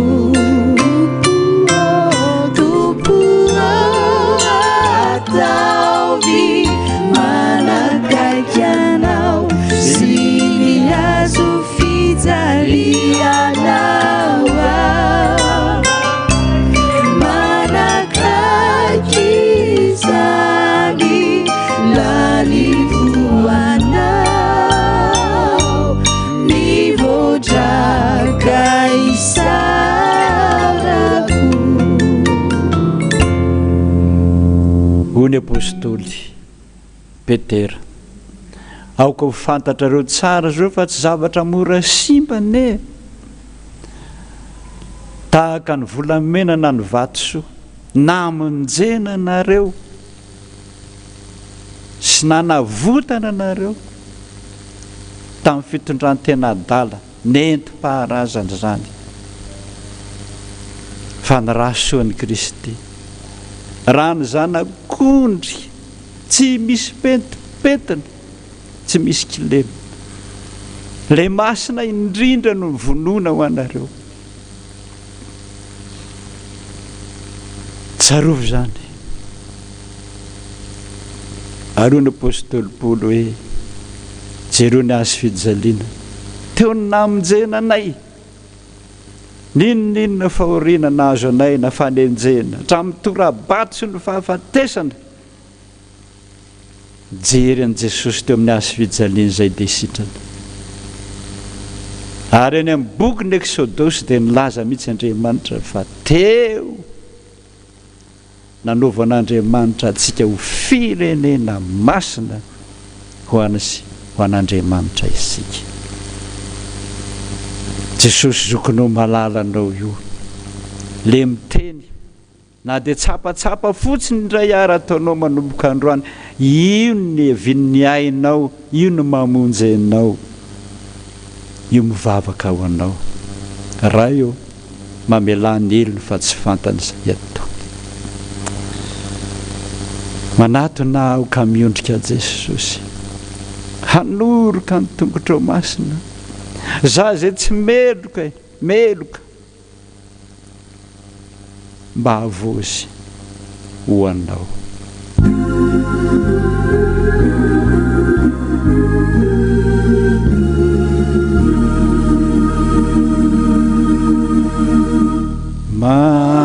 Manatona ka miondrika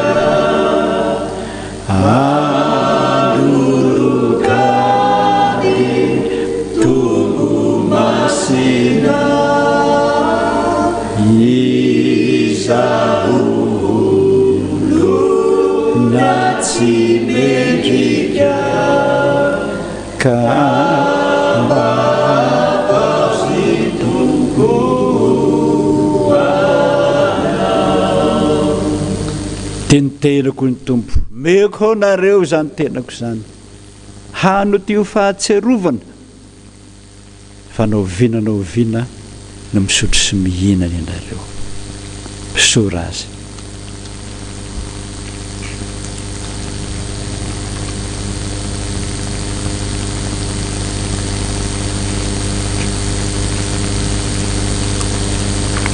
misaotra Jesosy nohanina ny tenanao ikoriana any amin'ny ranay ho any amin'ny nofonay ho any amin'ny taolanay any amin'ny fanahinay rehetrarehetra zany olo-masina mahasarotiny ianao zany voavela eloka tsy marary zany ny angatanay aminao Jesosy mba tsy harary ny malagasy zay mpanomponao rehetrarehetra na inona adi-tsaina na inona valana aretina fa ny any mpanompoko ianao zay nyfidiko tsy mba hariko misaotra Jesosy amen sotronareo rehetra ity fa tia ny rako famelako ny eloka reo rehetrarehetra misaora azy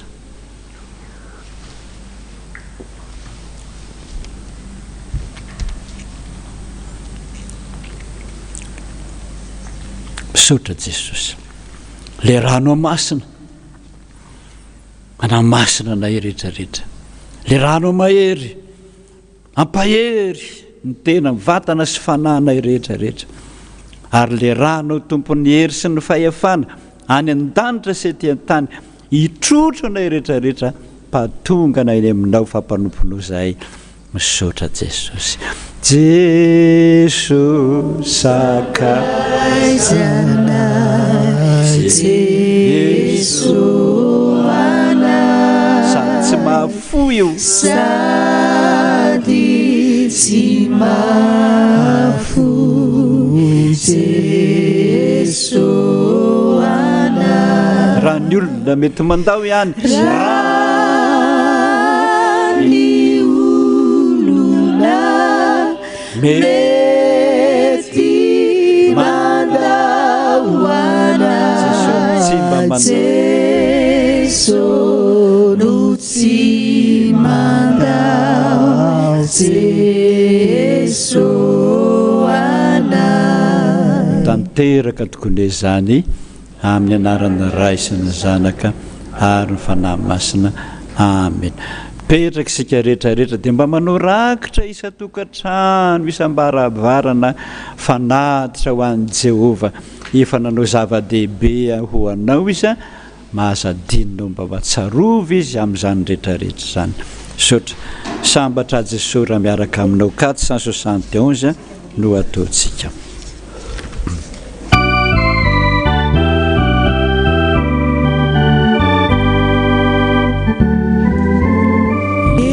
sambatra Jesosy raha miaraka aminao fa ny lalanao dia lavim-pahoriana mialy mampahoriny raha omitatao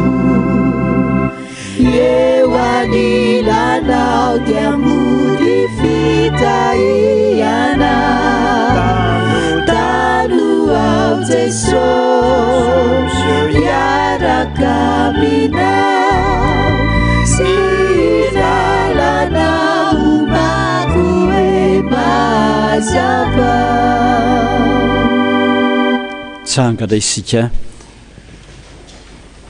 vavakantsika aoriana ny tsodrano dia mbola hiteny kely amin'ny teny frantsay Madame Félicie vavakantsika Jesosy misaotra anao zay niara-ny vavaka taminay teto ho tsaronay mandrakizay zany fitiavanao anay zany satria ny olombelona no mety mandao fa ianao Jesosy tsy mba mandao zay rehetrarehetra zao Jesosy matoa any atokantrano any manokana zao fotoan'izay ivavahana aminao dia samba manana izay etaetapony tododoholo ivavaka aminao bitsibitsika aminao araka ny tenao hoe avy fandahatra ary dia mba tsapatsapa ihany mba ataondray zao Jesosy mba samy ahita fity ao natrenao daholo zay araka ny tenao hoe andramo ka izaho fa tsara Jehova mba hanandrana Jesosy mbola be dehibe tsy mbola nahazo taminao fa ifona aminao daholo eny tokantrano any ibebaka aminao daholo eny tokantrano any dia mba hitsapa hoe ato aminay tokoa va Jehova ato aminay tokoa ve Jesosy ato tokoa ve ny fanahy masina dia hitsapatsapa ahitanao zay Jesosy ary ianao nilaza fa hoe ahitany zay tsy mitady ahy zay Jesosy mba ataovy zany hitany zay tsy mitady ahy misaotra Tompo na dia tsapatsapa ihany tsy napozina ary dia ataovy mahita zava-magaga aminao indray zay amin'izao herinandro zao 2 minitra ary Jesosy tanterao ny teninao hoe inona ny tianao mba hatoko aminao ianoy ny vavakay Jesosy.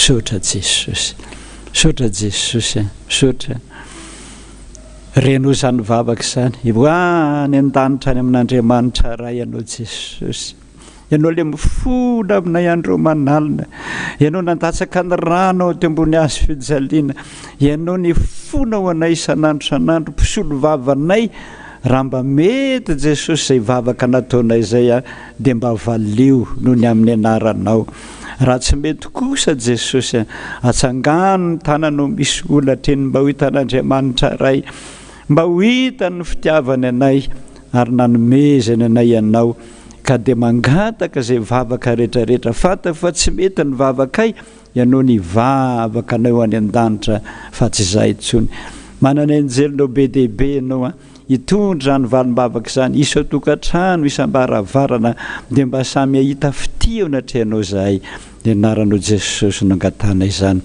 rainay izay ny an-danitra ho amasinana eny anaranao tonga neny fanjakanao atao eny sitraponao ety an-tany takany eny an-danitra meonay eny ny anina sahaza ho anay ary mamelany elokay tahaka namelana izay meloka taminay ary aza mitondra anay amin'ny fakapanahy fa manafana amin'ny ratsy anao ny fanjakana sy ny hery ary voninahitra mandrakizay amen. Raisontsyodrano ny fahasoavan'i Jesosy Tompo ny fitiavan'Andriamanitra ray ny firaisana amin'ny fanahy masina ho aminareo rehetra ne ka na inona ataonao Jehova ho Jesosy ataovy amin'ny anaran'i Jesosy Kristy zanak'Andriamanitra velona fa izy taridalana anao sy an'olon-tsainanao amin'ny lalaka alehanao rehetra hitany fanahynareo ny izy ary amonjy ny ainareo fa izy ny teny fizary efa tiane tena tiany ahatra amin'ny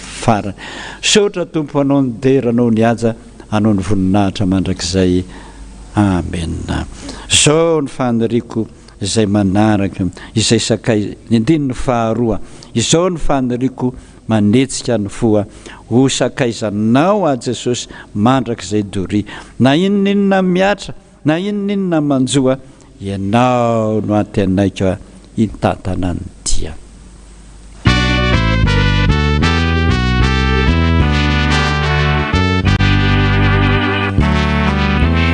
Zao no faniriako manetsika ny fo sakaizanao mandrakizay doria minona miatra na inona mazo ianao no antenaiko hitantanany di o avy Jesosy taloha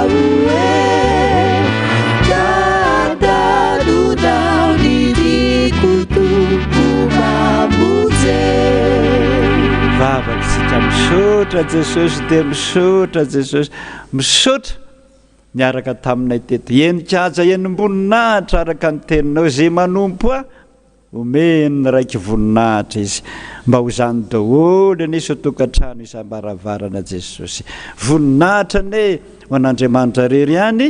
Alleluia. masina masina masina Jehovah tompony maro endrikona tany rehetra tanteraka tokoa zany narana ray ny zanaka any fanahy masina amy petraka isika dia mba anana fiteny fohy antsika ony mbola tsy mijanona zany ny radio manana fiteny fohy antsika Madame Félicie sady misaotra anao.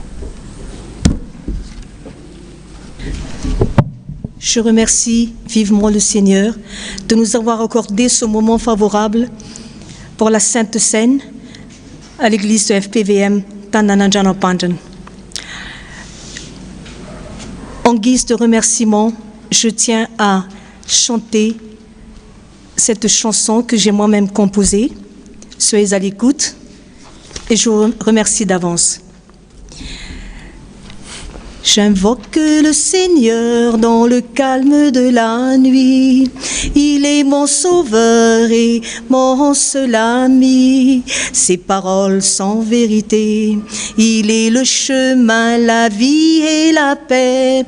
Tout lui appartient, même le lendemain. Jésus, garde-moi au creux de tes bras. Tu es l'unique voix de mon âme en proie, de ta bonté divine et de tes lois.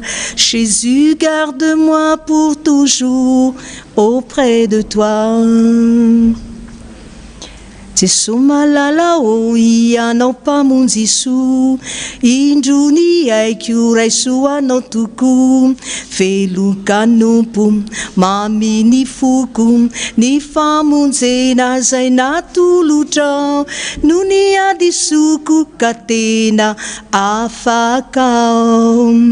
Fantatro ankehitriny fa tia ianao, izao mba hiteny hoe tena tiako anao, hanaraka anao aho, anao ny sitrakao. Jesosy o tehirizo aho ho anao mandrakizay. Merci Seigneur. Sotra tompo sotra zay hitan'Andriamanitra daholo tsika rehetra samy hitain'Andriamanitra. Sotra tompo.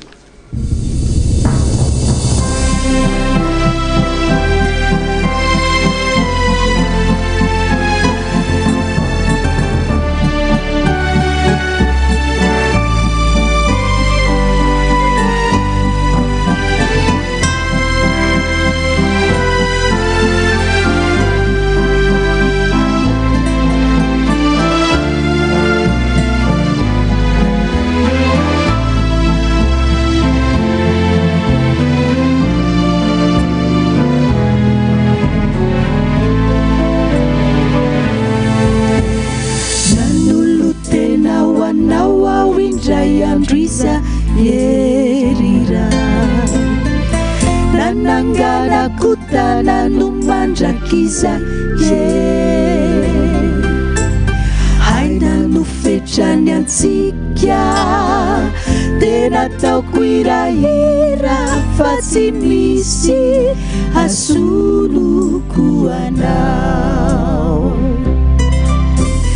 Nefa nandalo isan'andro refakapana itety, zay misarika analavitra anao e, de tsy tsaroko lay dina fa vodunao vogina very aho haisarakanao. Fofitakao Jesosy o kivery naminao, mifune faresy mitalao aminao, ataove lay vavaka oeraio mamelany elony fa tsy mba fantany izay ataony.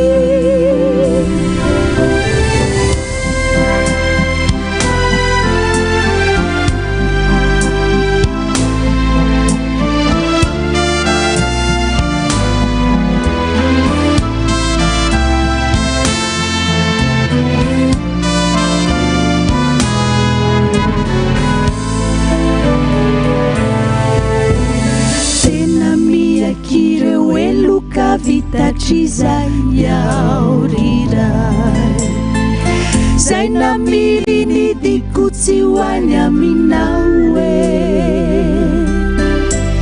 Kizai voa de favita Tenu dikutsita ne fingisi Tumani la visão Akakina unu tena matsarai izao Iraketani fukutsi alaminawe Ne faramiudi nyanau Waizintsuni muau Faya shaure Anuni chaurirai